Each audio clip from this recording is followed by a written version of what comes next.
ஆஸ்ட்ரோகிளிட்ஸ் நேயர்கள் அனைவருக்கும் என் அன்பான வணக்கங்கள். இறையருளும், குருவருளும் நம் அனைவருக்கும் கிடைக்கட்டும். இப்போ பல வகையான தோஷங்கள், அதுக்கான நிவர்த்திகள பார்த்துட்டு இருக்கோம். இதுல குடும்ப தோஷம் அப்படின்னு சொல்லக்கூடிய ஒரு சில அமைப்பு இருக்கும். அதாவது பெரிய குடும்பமா இருக்கும். நெறைய அண்ணன், தம்பிகள் இந்த மாரி இருப்பாங்க. அவங்க அந்த மாதிரியான ஒரு கூட்டு குடும்ப அமைப்பு இருக்கிற வீட்ல, பெண்களுக்குள்ள அதிகமா சண்டை சச்சரவுகள், இல்ல ஆண்களுக்குள்ள வந்தாலும் சரி, ஆ முடிந்த அளவு பார்த்தீங்க அப்டின்னா, அந்த இடத்துல வந்து ஒரு ஒற்றுமையே இல்லாத ஒரு சூழ்நிலை இருக்கும். எவ்வளவுதான் விட்டு குடுத்து போனாலும், அ முடிந்த அளவுக்கு பெண்கள் அ ஒவ்வொருத்தரும் விட்டு குடுத்து தான் போவாங்க. இல்லன்னு யாரையுமே நம்ம குறை சொல்ல முடியாது.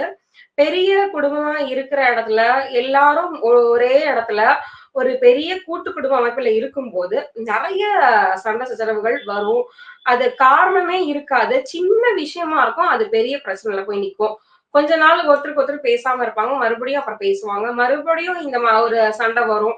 ஏதோ ஒரு காரணத்துக்காக மறுபடியும் இப்ப பிரியறதும், சேர்றதும் இந்த மாதிரியான ஒரு சூழ்நிலை எப்ப வருது அப்டின்னா, பொதுவா பார்த்தீங்கன்னா, உங்க குடும்பத்துக்கு ஆ வெளி ஆட்களால திருஷ்டி தோஷம் ஏற்பட்டாலும் வரும். முதல்ல. இந்த குடும்ப தோஷம்ங்கிறது பார்த்தீங்கன்னா, முன்னாடி காலத்துல யாராவது உங்க குடும்பத்துக்கு சாபம் விட்டிருந்தாங்க அப்டின்னாலும் குடும்ப ஒற்றுமை இல்லாம இருக்கும். இதுல ஒருத்தரோட ஜாதகம் அப்டிங்கிறதெல்லாம் கிடையாது. பொதுவா ஒருத்தரோட குடும்பம், அதாவது ஒரு 2 தலைமுறைக்கு முன்னாடி யாருக்கோ அதாவது அவங்க தாத்தா காலத்துல இந்த வீடு நல்லா இருக்கக்கூடாது, இந்த குடும்பத்த சேர்ந்தவங்க நல்லா இருக்கக்கூடாதுன்னு சொல்லி சாபம் விட்டுருப்பாங்க.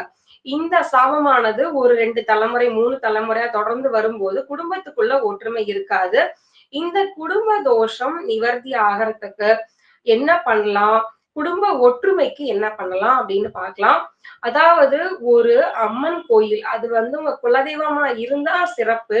அப்படி எல்லாருமே அந்த குலதெய்வ கோயிலுக்கு வர முடியாது ஒரே நேரத்துல அப்படிங்கும்போது, ஏதாவது ஒரு கோயில், ஒரு அம்மன் கோயிலா நீங்க முடிவு பண்ணிக்கங்க. எந்த கோயில்ல நம்ம இந்த பரிகாரத்த செய்யலாம் அப்படின்னு சொல்லிட்டு, ஒரு அம்மன் கோயில்ல வெள்ளிக்கிழமைகள்ல நீங்க பொங்கல், சர்க்கரை பொங்கல் வச்சு வழிபடணும்.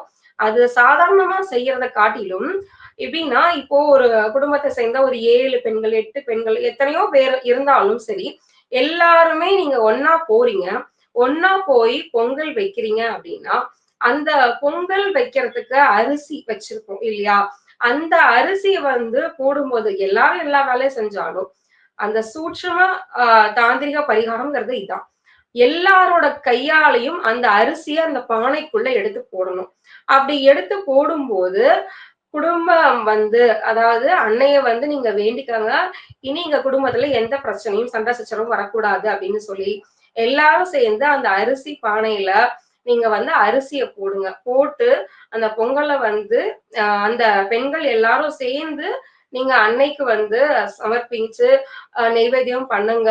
ஆ இந்த பொங்கல் நீங்களும் சாப்பிட்டு மத்தவங்களுக்கும் நெறைய குடுக்கணும். தானமா குடுக்கணும். நீங்க அந்த சர்க்கரை பொங்கல விநியோகம் பண்ணணும் எல்லாருக்குமே.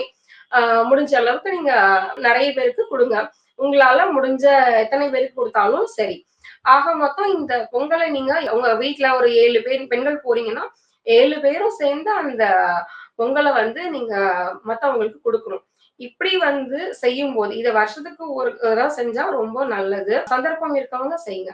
இத செஞ்சுக்கிட்டே வரும்போது, இந்த குடும்பத்துக்கு யாராவது சாபம் விட்டிருந்தாங்க அப்படின்னா, அந்த சாபமும் நிவர்த்தி ஆகும். குடும்பத்துல இருக்க இந்த சண்டை சச்சரவுகளும் நீங்கும்.